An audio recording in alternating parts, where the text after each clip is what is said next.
Hello, everyone. Hello. Welcome to Undressing. Undressing. With Bridgerton Tom Lake. edition. Oh, Bridgerton edition. That's correct. With Tom Lake and Felicia Day. Y'all, I'm very excited to be here. We are actually consistently doing something for once in our lives, Tom. Are we getting credit? Once in our lives, we're being consistent. Not like we were consistent before. For once. Yeah. We'll podcast on a regular basis. Ooh. Tommy, how are you? Your hair looks so freaking fluffy. Oh, I just. What's going on with that? Just sweating around, just like not showering and sweating, and there's no. Well, I can't use air conditioning in this room because we're recording, so it's fine. So you're gonna get schvetty. I'm gonna get schwitzy. I'm so sorry, but the landlord keeps not fixing our air conditioning, and it's very annoying. That is very annoying. That's not okay. I Just mean, we do have they're all separate. Do you have AC out there in your office? I do. I see. Do you see that thing with the eyeball? That is a one room AC, which I kind of like. I think it's really efficient. You know, I think it's a lot more. If you're in the room, you need it cool, right? If you're not in the room, you don't need it that cool, right? That's what we have here.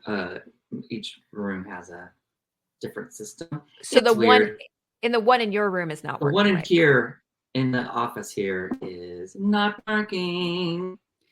Well, it's crazy because the guy came over to fix it. Because basically, it has this remote, and I keep forgetting we're in video. It has this remote, and like that wasn't working, so he told me to order another one. That one wasn't working. One was in Celsius, one's in Fahrenheit. So anyway, I go to press it. Let's see. No, it's not working. So, and then I try pressing the buttons up there, not working. The air conditioning guy shows up. He presses and it turns on. I don't know what's happening. It happens every time you take your car in, you have a complaint. Yes. It's not broke. It's just it's designed to make us look like fools. We look like an idiot. So I'm going to send a video of it not working. Just to be like, here's proof. I'm pressing the button. It's not working. And if you were old, they'd be like, oh, look, old guy. But you know, it's just you being incompetent. Yeah, I'm incompetent. Tommy, did you get my email this week with just a still? With just one still. And then I had my eye out searching for it. Did you find it? I did. And we'll tell you what it is when we get to it. Yeah, it's a wig police moment in this episode, you guys. Oh boy. Wig police, detective persons. Is that the theme song? Also, I would like 1.0. I know we have to get into it because you were streaming all day and we got to get into it. That's okay. But I just want to say, I had an audition where I had to do British RP accent, which is what they're doing in Bridgerton. And I feel like all the Bridgerton helped my audition. Because I know... You're doing research. I did research that was fun, but I didn't know it was research because it was just for fun before I got the audition. And then I was ready to go. I had the same kind of kismet thing happen. I'm taking Polish, uczę polskiego, and just coincidentally, I got a voiceover role. Specifically, I got an audition for Eastern European accent. I booked it for an animated, just a guest star thing. But I was like, oh, if you bring more things into your life, Tommy, it gets into your art, right? Manifestations. All right. Wow, I love that. I love it too. We're getting into it, but this is a big Bridgerton thing. I watched, all I'm doing on Instagram is watching clips of Nicola Coughlan. Her dresses. How in the world, Coughlan? So I just watched a video where she says, I'm very comfortable talking about it, and I want to talk about it because I want to just like make it normal, which is that I am 37. Oh, I love her. I had no idea. Yeah, she's 37. Did you know? I did. I did not know. That's why I'm looking at her skin the whole time thinking she looks incredible. I just thought she was 37. 24. And anyway, just the fun thing of like, we all look what age isn't subjective, because I guess it's a measure of the amount of time you've I been mean, on if the you have a planet. bunch of But 25-year-olds playing 17-year-olds, like every CW show ever, you buy yeah, it because everybody looks the same age. If you put a real 17-year-old, they look 12 years old, right? but also I'm pretty like, does that mean the parents are 10? So the parent and the child are 10 years apart Yeah, pretty on much these in shows. all like yes, in all teen thing, especially moms. They will be like 20 years younger than their husbands, and their kid will be 10 years younger than them. Because Yeah, basically after yeah. 35, and thank God for Nicola, because she is playing an ingenue at that age, and I'm just like, thank the Lord. Because there is I such just really prejudice. appreciate Ugh. her, like, because obviously it's so, I think when you're at that level and now you've booked this huge thing that's forever changed your life, and now you have your pick of things that you want to do, you can be open about that stuff. But then the rest of us are like, where I'm being ambiguous because maybe I'm older, maybe I'm younger. I'm whatever age you think I am is appropriate for this role, Oh, because you don't. Tommy, should I go get them? I'm gonna go get my old headshots and show you how young I was trying to look at, like, mid-20s. I was like, "How much younger can you look?" Let me go. Just fill the air for 1 second. Okay, well then I will say, dear audience, that when this same point, I had headshots that where I was holding my knee, sitting on the floor, looking like a lost boy, like a lost orphan child from First of olden all, times. But yeah, oh wow, here's me at 14 Felicia, or Felicia, 16 what, probably. what, what are you? That was your. This is your This professional is headshot. this was my first, like, theater headshot. Like, I was in, Are like, the you local. holding? Are you holding the book of spells from Hocus Pocus? What are you holding?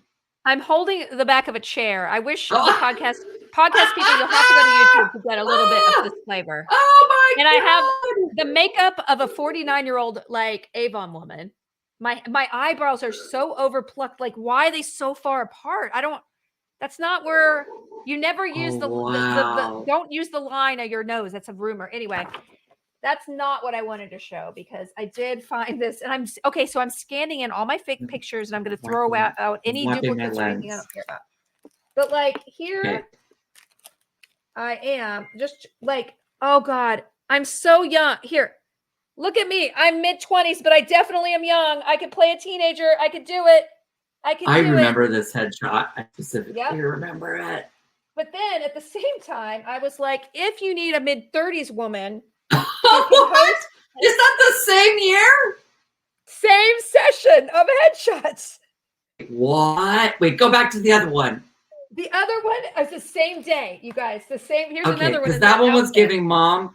That was giving Yeah. mid-30s mom, and this one is giving I'm a running teen. Yeah, look at this. Here's another one. Here's another side to it. I like you have them all in a book. It's fun. Look at that. Okay, so I'm like desperately young. And then in case now the sad part is I actually did work quite a bit with this Paige Davis kind of thing. Look at that. Wow. I booked a lot of commercials with that particular That haircut booked a lot of commercials, as did my spiky hair and this eyebrow that does this. I mean, I would have hired you. That's what I did in most commercials. You do dead face, and then no matter happy, sad, no matter what it was just. Oh, that's a really good look, though. You really are good at that. Wait, hold on. Now I want to. Oh wait, I've got. Do you have a bad headshot of your own? Oh my gosh, it's right here. It's right here. Oh, it's Kismet. Oh my gosh. Kismet. Oh no. Oh, Tom, that's you? You look like a boy band guy. Look, that's not. I know. Look. And I'm wearing my rent sweater, which is like what I wore. When I was at UCLA, I was accidentally wearing this one day, and everyone's like, "Oh, are you gonna go to the Rent Q&A at the student union building?" I'm like, "Oh, sure, go." And I walked in and I asked a question. I'm like, "Oh, some of us have been going to, the open calls. Do you think Wow.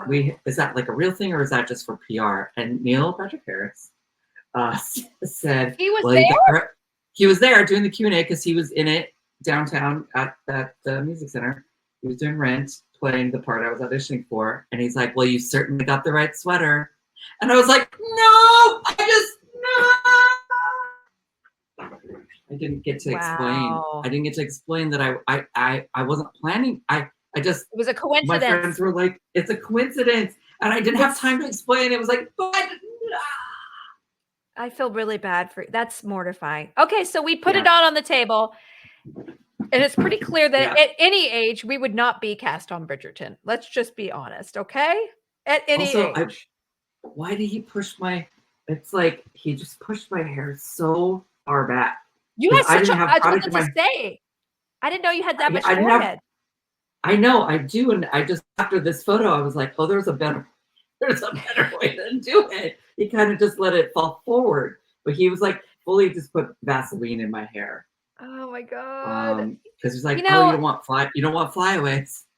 This is the thing about being young and in Hollywood. The people who work are the people who have been working for 10 years at 18 because they know themselves and they know how to present themselves and they know their brand and they know what people will buy them for and they perfected who they are. Whereas if you move to LA at 18, you got 10 years of image polishing. I mean, honestly, I have another headshot over there where the manager I got was retouched my face everywhere.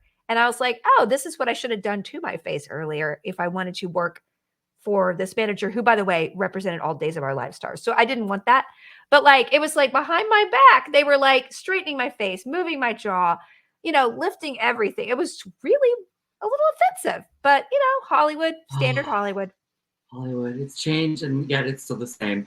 I'm looking at it's all just like theater. I mean, there's phone numbers here. I won't show it. But it's all just theater experience and it's all of my community theater and college. I remember I put like billiards as one of my special skills, thinking that would get me hired for something.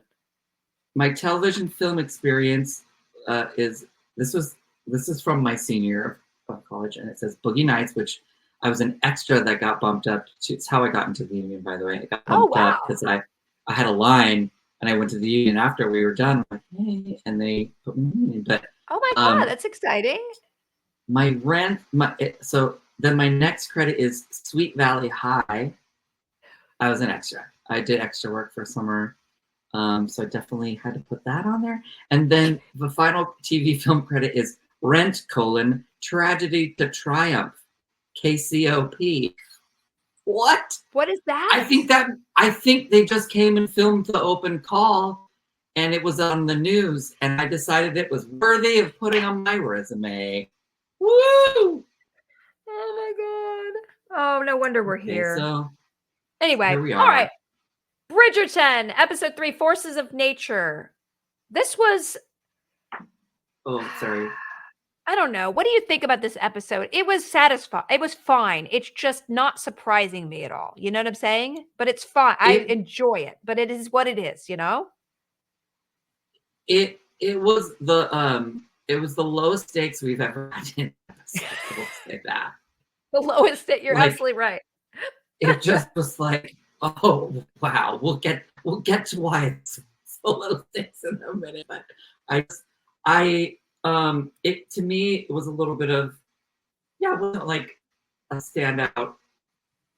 It wasn't like, za, za, za. Yeah. Yeah. I mean, it was a low-key situation. So you're absolutely right. They tried to up the stakes with the balloon thing in the middle, which, by the way, was that was my moment of the stakes. I've never been lower. It was just so funny to me. I mean, maybe it was supposed to be funny, but it just the way it gently bumped her over, but not really that violently. It never touched her. It never even got close. Shit, there was no possible way. It was like the threat of incoming slow moving basket of a hot air balloon It was the equivalent of that scene from Austin Powers when the steamroller is coming at them and they're just screaming and it's the slowest moving vehicle ever. That's what that balloon was. And then with Colin's, and in combination with Colin's vest, which I just can't wait to talk about. Okay, we'll wait to talk about the vest till we get there. Okay, I'm sorry. Okay, great. So anyway, it's going to be an exciting episode, y'all. All right. So anyway, we start with a scene where Penn and Colin are meeting at night. He called her and he's like kissing her and she can't stop thinking about the kiss. He can't either. And we wake up, we think it might be Penn, but it's really Colin who sleeps shirtless. A wet dream. Wet dream. It's very sloppy. The thing where the cover, he stayed, yes, covered below the waist. Yeah, we don't get any below the waist nudity in this. Not yet. Well, not yet. Not yet. No. This show will surprise you with the titty. Did they show booty? Did they show ass last season? I think they showed booty. Well, they definitely showed first season. They definitely had a lot more sex. Ass and tatas. Yeah, ass and tatas. And I enjoyed that season quite a bit, I'll tell you that. Then Colin this episode is flummoxed by his attraction to Penn. And as she starts to get a suitor, which we'll get to, he's very insecure. So he's like, blah, blah, blah. So he's denying at breakfast that he's into her. And then at the same time, we have Francesca being anointed the diamond and having this little journey she's going on where there's no conflict whatsoever with her. She played the piano. Now she's the diamond. She wants to get married. She'll marry anyone. And we have a tiny blip at the end, but it's the most mild blip. This is the most milquetoast soothing episode ever. And I'm still into it, but it's definitely the stakes. The stakes are very low. It's yeah. She's also just like, so she's just gonna kind of do nothing. I don't know. I'm just fascinated by her storyline. Yeah, I don't get it. She just wants to get it over with, but she wants quiet. And I guess that's the thing. She wants a quiet, stable life. And she just wants to, at a certain point, she's like, whoever the queen chooses for me. And in the beginning of the episode, we see Danbury and the queen plotting because Whistledown has basically announced Francesca is the diamond. Who's the queen going to pick for her? They have all these guys on restaurant, order sticks. And we also learned that Danbury has a visitor that she's not too hot on. All right. That's also where they were, the beginning where they were throwing the cards. Yeah, that was when they were throwing the cards. Choosing who they want her to be with. Which man is high ranking enough for Francesca for her diamond, essentially. Oh. And so then we also have the Featherington ladies the sisters who have so much fun to do. They are really the funnest part of the season. And they too didn't know what sex was last episode. And now they don't know anything about pregnancy. And it's very funny as well. Where does a baby come? They think that babies are flying in on storks they essentially do. Yeah. Mom is really pissy with Penn because she's been hiding out since Whistledown kind of exposed her and Colin's sort of charm school thing. And then Penn gets a visitor. It's Eloise. And Eloise is like, I'm really sorry. It's very awkward, but this is the romance I'm there for. Not a physical romance, but the friend romance between Penn and Eloise is my favorite thing. And God, it just kills me. Yeah. It's like, they're best friends. They just want to be. I know. They want to heal and come back together. Oh. But they're not quite. Eloise is like, no, I'm meeting a friend. And then we cut to Penn doing a promenade. Now, if you watch this episode, this show is like houses, promenade, tea, outdoor event, houses, ball. It's like, I don't know if they're using AI to get the scenes out, but it is definitely like we are doing the same thing. Well, is that like the serial? Is that the serial version of how we do this show? It's like there is a format, and they will do all these every episode, which is. And I kind of don't mind it. I just want to see how pretty it is, but it certainly is like, okay, we're gonna get our outdoor promenading scene. And Penn meets with Colin and they're super awkward. And it's the cutest scene ever under the willow tree. And she's like, well, we can't do this anymore. I have to protect my prospects. And if I do secure a proposal, it will be because of you. And It's actually like Colin's, you see in his eye, he's like, wait a minute, I don't know if I want you to get hooked up with somebody else. So it's like, ooh, I'm looking where this is going. Yeah, it's very, it's just so romantic in the backdrop of like all the willow leaves just hanging. Yeah, I love it. Also, where is this park? Someone tell us. We want to know. I want to go there next time in London. I want to pose naked under that willow tree. We're putting the tour together. Let's do this. I know. We've had 1 or 2 tweets about it. It's a business. Anyway, then we go to the ball. It's a ball, and Lord Debling, right? Dembling or Dembling? Deblin? There's this guy who's the blonde guy. Yeah, the blonde guy. So he has a bad blonde wig, but we'll overlook that because he's quite charming and he's very blunt. He's a naturalist. He's a vegetarian, which everyone thinks is really, really weird. And basically, Cressida's mother approaches him to fix Cressida up with him. And then Penn connects with the guy and they actually get along. So we set up a love triangle where Penn and Cressida are fighting over Lord Debling all episode. And everybody's there, all the Bridgertons. Danbury is coming in and everyone's staring at Francesca because now she's like chum in the water. And Mom says, just follow your heart. And Francesca's like, I'll marry anybody that the queen wants me to.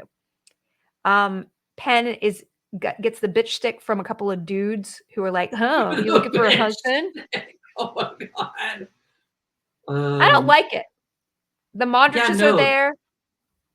Those 2 guys come back there too. And I'm just like, ew, I hate you. They're the worst. They really are the worst. And they help with the balloon, which if you're in that scene, it's a little embarrassing. Also, the Mondriches are still around. Tommy, have you figured out what the plot is about? Why they're there at all in the scene? I think the series? I think because they're going to be the ones that try to dismantle the rules of the Tom. Oh. I think they're resisting everything as newcomers to this world. They're just like, this is bullshit. We don't want to do this. I want to be able to work if I want to. We care about money, but there is that good scene later in the episode where Mondrich, before he is invited to the hunt, so he's like, oh, they're accepting me, and then the dude is like, you can't be working here if you want to go on the hunt with us, buddy. So he's going to have to choose whether to conform or whether to maybe boop, blah blah, that kind of thing. By the way, I wrote down in the previous scenes, Penn is wearing Bridgerton color, sort of for the first time, like this. I think it's a blue. It is a light blue with a burgundy on the bottom, which I was like, this. Oh, yes, it's an ombre. It's an ombre situation. And so pretty. Her eyes are blue in the scene. And I could have sworn, we talked about how it's like, oh, they could put contacts on her because when she's wearing that green dress, her eyes were green. But maybe is it just, bluish eyes sort of reflect whatever color that they're wearing? I mean, my eyes change, but I don't know. I think they may be doing some color correcting. But you're more observant about that. Are they just having like a magical sort of element? Like, oh yeah, like her eyes match whatever. It's not magical, but they're just having fun with it. I mean, she looks incredible. I don't know what they're doing makeup wise. Her wig always looks perfect. I know they're probably putting a filter on it, and I don't care. I filter everything too. So like, everybody go for it. I am very uncertain about Cressida. Because we have the Cressida is so hot. We were set up to hate Cressida. And then later when Cressida and Eloise are walking around after the ball outdoors, they're on a walk. Cressida decide that Debling is going to be hers. And Eloise is like, you guys have nothing in common. And Cressida's still a dumb bee, but I don't know. Are we supposed to like her or not? Why? Why do I like her? I don't like her, but I feel for her. They give her a couple of turns, they give her a couple of little things about her family. Mm-hmm. I wasn't expecting it. And I wasn't expecting her to wear a dress made of hats on the shoulders. It's just like she's got hats on her shoulders. She's got a hair hat on her head. This scene, she looks like she's got those twisty curl, those curler things that are like long. Oh, yes. Like long. Yes. It looks like she put her in those rollers and then twisted it and then didn't take it out. It's wild. I mean, her look is really distinctive, and I applaud the brilliant costume people for giving her this sort of she's a very severe looking, she's severe looking. She's very like elegant and thin, and they give her this bouffanty stuff that is just like so ill-fitting, and yet it gives her this immense personality. I don't know. I love it. I love it. Oh, it's great. It's just, it's such a, the costuming is such bold choices. I know, and I would have loved to have worn Cressida's outfits the most because, like I've said, like it's a dichotomy between her looks, and it works so well. It's like really just I don't know. She's overcompensating, and that's kind of what you see that her with her outfit. Yeah. She's larger than life, but inside she's really just kind of a nice person who's kind of made to be nasty in a way, and we're kind of like peeling the layers back. She's very much. This character really is like, oh, she's kind of aware that she's just a product of the society and yeah, I love it. her. Okay, sort of, then we get to the scene. It's the outdoor festival, and there's a balloon in the middle, and they have the best stalls of sweets. There's like 5 sweets buffets. If I don't get to go to candy stalls with you in a park, I'm mad about it in advance. If we don't go, I'm getting up on the microphone. If we don't go to a park in London or London adjacent to like pastel colored stalls, I don't know what I'll do. I want there to be a Bridgerton LARP that we could just walk around buying sweets. That's all I want. We're all in outfits. Ren Fair, but it's Bridgerton. I'm telling you, it would do well. It would do well.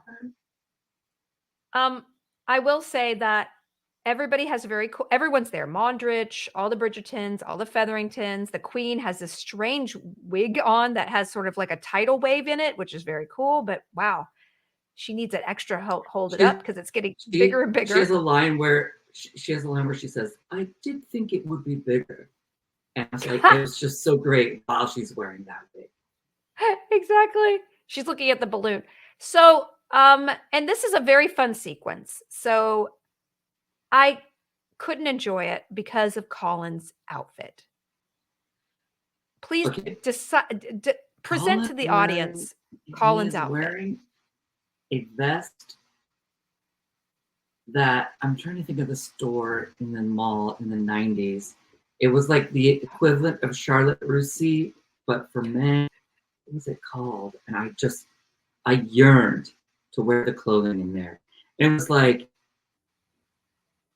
it's I don't know. It's the cut. It's the cut. It would be like these short waistcoats. Anyway, he's wearing a zebra stripe-ish. I guess the symbolism is that he's animalistic and powerful, and he's seen the world. So they wanted to represent that in the costumery, but it feels a little on the nose. It's like 19th century Harrison Ford plays Indiana Jones with a vest made out of material that should be on the legs of a 1980s MILF character hitting on a teen character in one of those sex comedies. On the legs.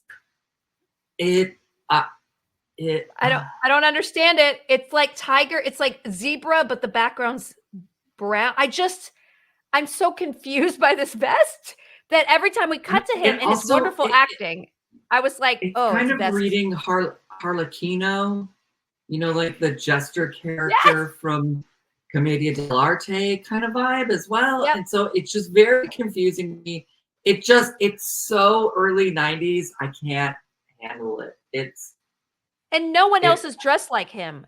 So it's just so, I don't know. Anyway, so he, I don't know what to tell you, Tommy. It's that Buccaneer vibe that he's got sometimes, but too much. It was too much. I gotta say, I gotta disagree with this. And also we have the opposite of a Bechdel test in this scene because we have 2 women fighting over a man who essentially is shopping for one of them. And I got so upset at just the fact that this guy is able to just sit here and have these women dance for him to try to persuade him, which one am I gonna buy? It just the desperation Wait, makes me which upset. character was doing that? Penn and Cressida are like fighting I see. over Devin. Oh, okay, yeah. They were like, I like birds. Me too. I like grass. It's green. I want to fly. Let's fly. Normal birds are fine. Sparrows are fine. Swallows are fine. I was like, Penn, peacocks. Get some dignity back. You're my favorite. Ugh. I mean, she does later in the episode. It was hard to watch her. She got desperate. She was a little desperate. She got desperate. Also, we forgot to mention the moment in the tent where they're like, where she's trying to talk to Colin like in secret, and the cupcake and grabs a cupcake, and she's like, he's like, oh, I want to kiss that mouth. Oh, that mouth. Licking and then that she's like, finger. oh, do I have sugar in my face? And he's like, no, I'm just staring at your beautiful face. Oh my God, it's so hot. Their chemistry is really great. I will say that. And I love the fact that they're peeling it away every episode. It's very believable. And the acting is just so good. I am rooting for them in a romantic way versus before I was like, I just want them to be together. They're platonic. So that arc is like perfect. The vest can go to hell, but the arc is perfect. The vest can go right to hell. It can burn in the fiery pits of hell. And then, before we get to the action set piece of Bridgerton, we do have a really interesting setup of Benedict meeting a absolutely gorgeous Grace Kelly, like vampy woman in the balloon tent where all the men are kind of talking science with the balloon person. And she's like, oh, so you don't think a woman could like this? Maybe there's some costuming shenanigans happening in this episode, and her dress is one of them. It is. Do you remember Bewitched? Sometimes she would play like her evil sister, Serena. Yes, sister's name? Serena, right? Or no, Serena was her mother. Like I can't remember. Yeah, and Dora was her mom. I think it was Serena, and she had like dark hair. Anyway, it's very late 60s witchy vibe. It's fascinating. Like what is going on? It's very Maleficent. It's Maleficent. I'm like, yes, okay. Yes. But remember last episode, I was like, can there just be a woman who has some experience who's not just like, oh, and now, boom, we have one. And Benedict needs to get schooled, you know? She's like, I'm a woman who's seen some things. Yeah. I'm experienced. I've seen the world. I've been around. Juicy. I loved it. And then we have Francesca introduced by the Queen to her Lord Samadami, who has been called to London just to meet her by the Queen. And Francesca's like, oh, okay, this is the guy. And he's very charming. So those two things get set up. And then, Tommy, the balloon situation. By the way, hold on. Before we get to the balloon, there was a shot of Eloise making such a strange face that I had to rewind it. And because it looked like she was having an allergic reaction. Like, it was her face looked it didn't look like her. And I'm like, what?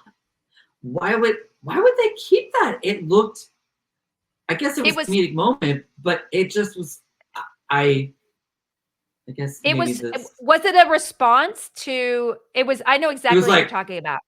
She was like, she was like that cat meme of like hipster guys in Brooklyn are like. Yeah, it was just like that because it was when Penn was like, whiffing it or something. And I was like, I don't like that look. Yeah, I as an actor, I would have been like, too broad. It was, too broad. And maybe they had some directing issues. But anyway, this episode. We'll see. So now. Yes, describe what happens in excruciating detail because it truly is one of the lowest stakes things that they tried to make exciting in the world. Go ahead. Okay, well, first off, there's a shot straight out of Mary Poppins where like you see the trees like the wind is blowing a little bit and you're like, oh, there's a balloon. I wonder what that's setting up. And then of course, a few minutes later, the balloon is trembling. There's too much wind.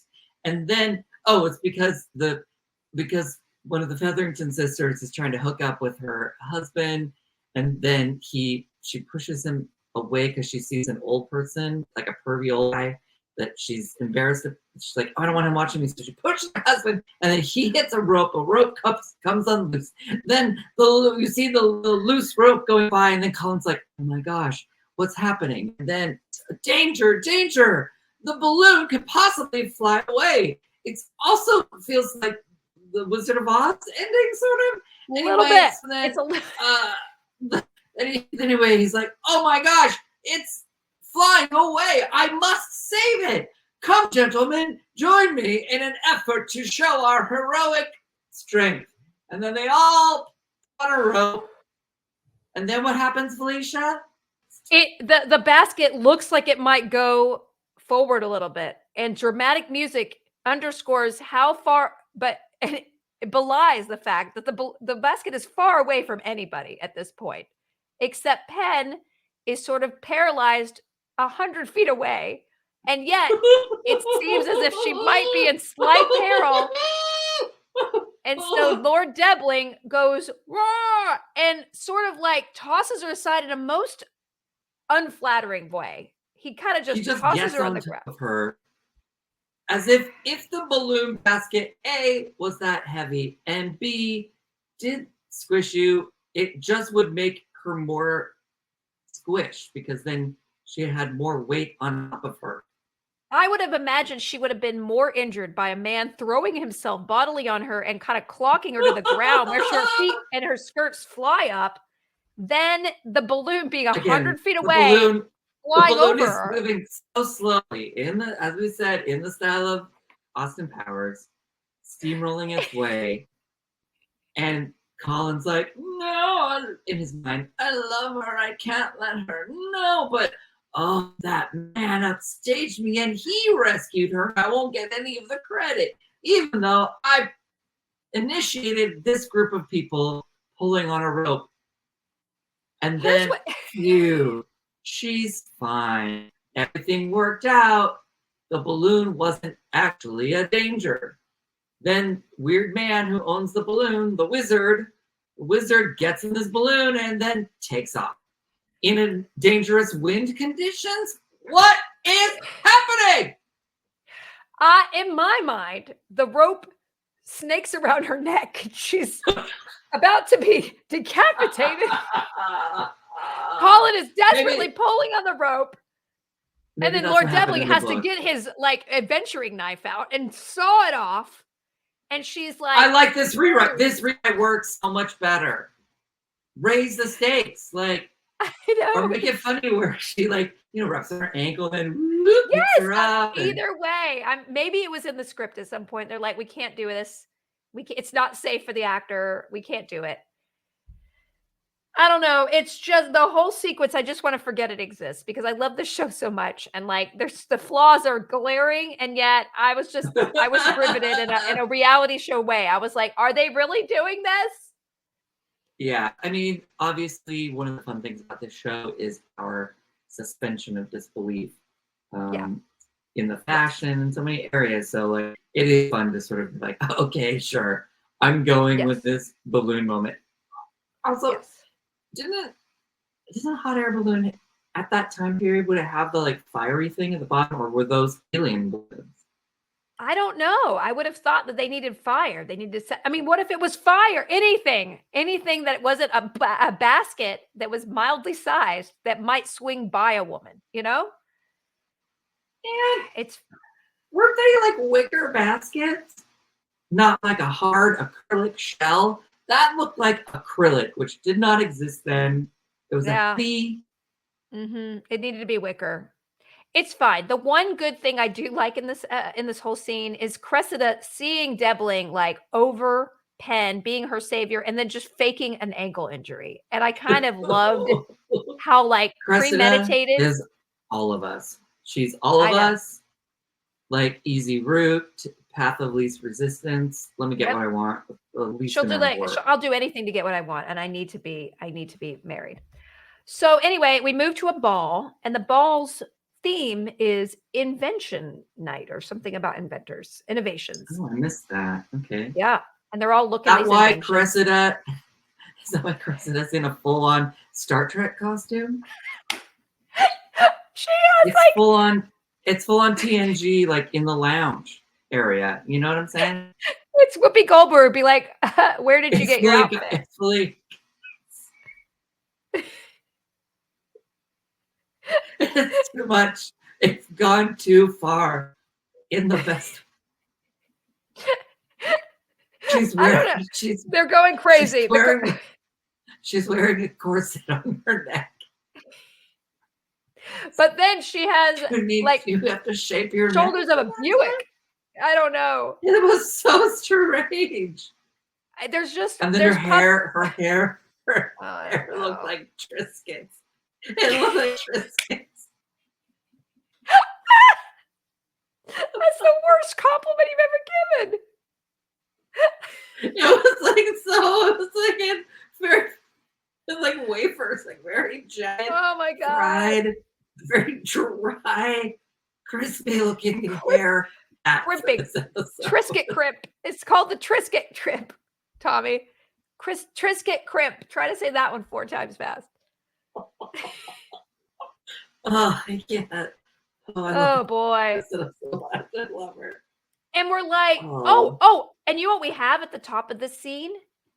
Mom is outside looking at all her gorgeous children getting hooked up. Thank God. And a hot man picks up her glove. And her downstairs was flooding. Her basement flooded. And as they mine in that moment, because this man, he's very hot. He's so beautiful. Later, we also get a girl. So Francesca later, we'll get to what happens with Penn and everything. But Francesca later is talking to the person the queen was trying to set her up with. And he's like, oh, I want 8 children and I want it as noisy as possible. And she's like, oh God. And then she goes outside and she's like, I just want some quiet. And this hot dude is like, let's be quiet together. Let's be quiet together separately. My heart was thumping because this guy was so hot. They are doing good on the casting this season. All right. That's all anybody wants is just to be quiet together with someone that they like. Yeah. If you can not talk with me, you're a true friend. Yeah, that would, yeah. That's why my favorite part of being in a relationship is just like being together on our phones separately. On our phones quietly. If we can do that, we are true love, right? Yeah. Also, the Madame Serena comes back in another bewitched dress, in like a midnight sparkly, looks like bedazzled. The silhouette of this dress is not in any century near the rest of this show. No, but it's Cruella de Vil.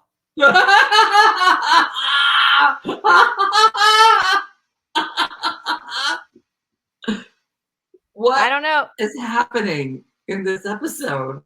Oh wait, but Tommy. Oh, can we talk? Yeah. Okay, and I think I can actually get this picture. You can print it out. I'm gonna try to share it just for the audience to see. I don't have a time thing, but let me see if I could get this. Okay, I could do it. Watch the for people who are watching on YouTube. Here we go. I'm going to try to present a picture of. Oh boy, let me see. Because Tommy, we're introed to a beautiful ball. Everyone's entering. There's gonna be dancing, and suddenly I see not only once but twice. We cut to.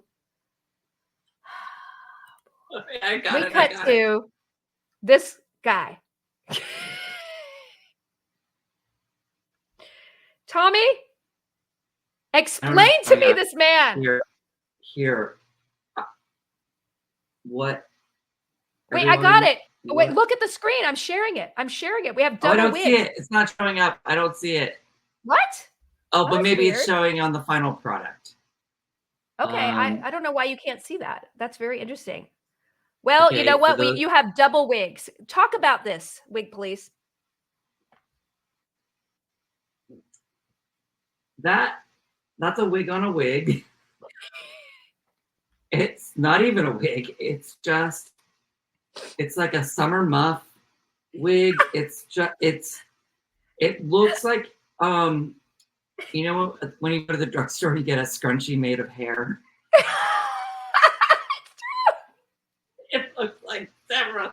It's like 4 scrunchies made of hair just sitting. They put a rubber band around all of them and then plopped it on top of his head and say, "Hey, here you go. Play cello. Go for it." He also has fake mutton, like everything from the mouth up is fake on this man. Oh my God. And every time we cut to this cellist, and believe me, there are several other musicians in the ensemble that have horrific wigs. But this is truly the thing. It looks like somebody mugged an old lady, a 95-year-old lady that had one wig for 40 years she's worn. And they took it. Once I saw a wig in a ditch once, and this is that ditch wig. A wig in a ditch coming for you. I'm gonna rescue you and put you on me. Thank you, Tommy. Oh, in a ditch. All right, we got to wrap up. But overheating. It's true. Okay, so basically, do you think he auditioned for that part? I don't know. No, he was a guy who said on his resume, like we did when we were 18, you could do billiards, violin, other things.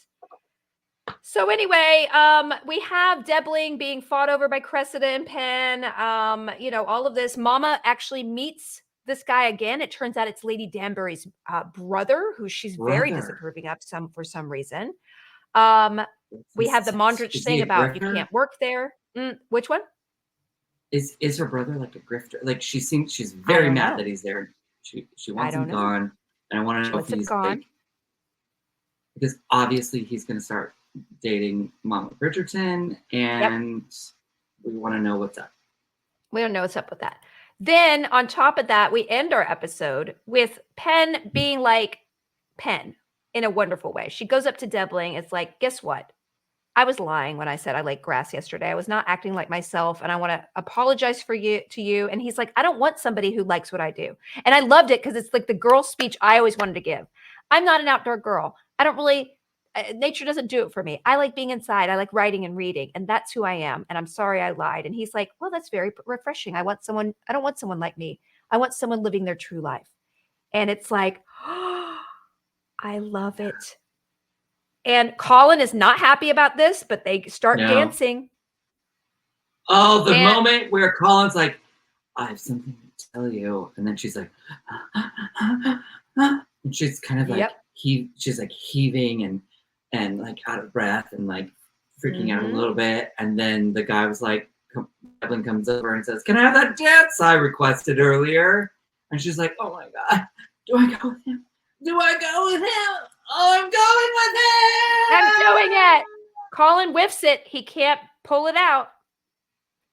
He can't pull out his real feelings. So she goes off with Down, and then Whistledown comes in, and it's like unlikely matches. We have Benedict dancing with Cruella de Vil. We have Mother possibly being hooked up with this, the Lady Danbury's brother. We have a lot of, so the end of this episode, super, super satisfying. And actually everything else in this, I was kind of like reserved at first. And I just think it's the balloon sequence that scarred me a little bit, but overall, excellent episode, ends up where I want it to be. And I cannot wait to see what happens next. Tommy, evaluation, grade it. I think for me, the stakes are a little bit low in that moment where he goes and sweeps you off to the dance floor because like, okay, so tell her tomorrow. Like you live across the street, you'll be fine.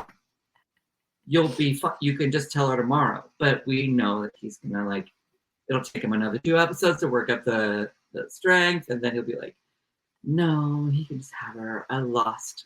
I'm sad, and then he'll sad. I have heard that the end of episode 4 has something that happens in a carriage that everyone's a titter about. So I don't know what it is, but oh my gosh, is Penn gonna have? I don't know. I don't want to spoil shenanigans. anything, but people have I said hope he's she does. You know flipping. what? And I hope she does. I hope I do she too. does because Colin Get is in there. off having broad daylight freeways. Exactly. Broad daylight makes it so much grosser, as we all know. It's so bad. Yeah, my overall feelings are, it was pretty funny in many ways, but Yep. of course, I still did enjoy it. I enjoyed it so over much, the and I top. noticed that they didn't wanna play the series regular rates for Anthony or, his bride, Kate, so they don't show up. Daphne, who knows? We have a lot of Bridgertons in She may be dead. We don't absentia. know. Well, we can assume now the other characters who've been paired off are just making babies. Yeah, they're just like, "Boop, boop, boop, ba-doop, boop, boop." This has been lovely, Tommy. I'm excited for next week, and I don't know when the next 4 come out. Is it next week? June 14th, I think, something like June that. 14th? June 13th? Yeah. 5 through 8. Okay, well, we're gonna get there before if we get our okay, so we gotta watch early next week. So we're gonna be on it. Hopefully have the episode out before then, you guys. And we are excited to continue to be here with you. Tommy, any last Thanks words? for listening, everybody. You know, get your wig police detective person caps on and be sure to watch us. Okay. All right. Thanks a lot. Bye. Bye.